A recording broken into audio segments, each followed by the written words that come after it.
Welcome to another edition of Motivated Muscle, where you learn the mindset techniques to help you burn stubborn body fat and add lean muscle. And over the next coming few videos, we're going to be addressing 21 mindset principles to help you get in shape and stay in shape.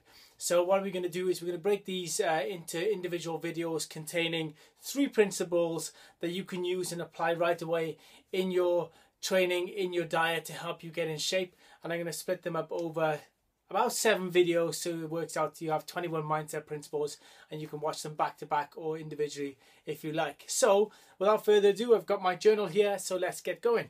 Okay, so the first principle I want to share with you guys is to think long-term effect in all things. So whatever you're doing when it comes to your diet or whatever choices you're making when it comes to your exercises, always ask yourself, what is the long-term effect of what I'm doing? Okay, so for example, if you get invited to go out with your friends on a night out and drink a load of alcohol, you've got to ask yourself, what's the long-term effect if I start doing that? Maybe there's somebody that you used to be friends with that has a load of bad habits, and they might be asking you to meet up or maybe make friends with them again or whatever. And you've got to ask yourself, unless that person's made any personal changes in their life, what effects are going to have over the long term if you start associating with that person again, and how is that going to affect your goals, your goals of getting in shape and staying in shape? Maybe they got really unhealthy diet habits, and you know every time you get around them you're going to be eating junk food. So always ask yourself, what is the long-term effect of basically any choices that you make? So that's the first principle. Now the second principle is no guilt. Now, I always encourage my clients and my students always to make sure you have no guilt associated to the things you're doing.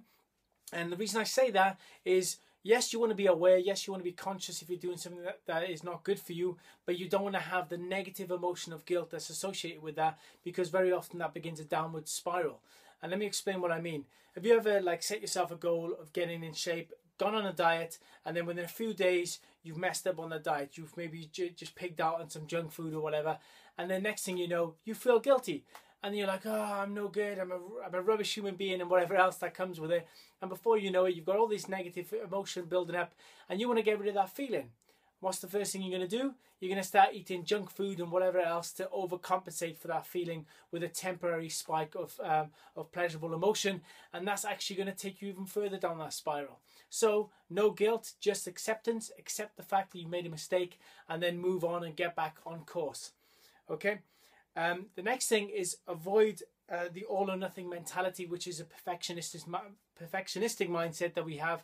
Very often this comes from a black and white type mentality, where we think, right, I'm either going to do this completely or I'm not going to do it at all. And the problem with that is life gets in the way, and very often if we start going down that path of trying to do everything perfect, very often if we make one mistake, we're going to go back to the last principle of feeling guilty, and then we're going to give up.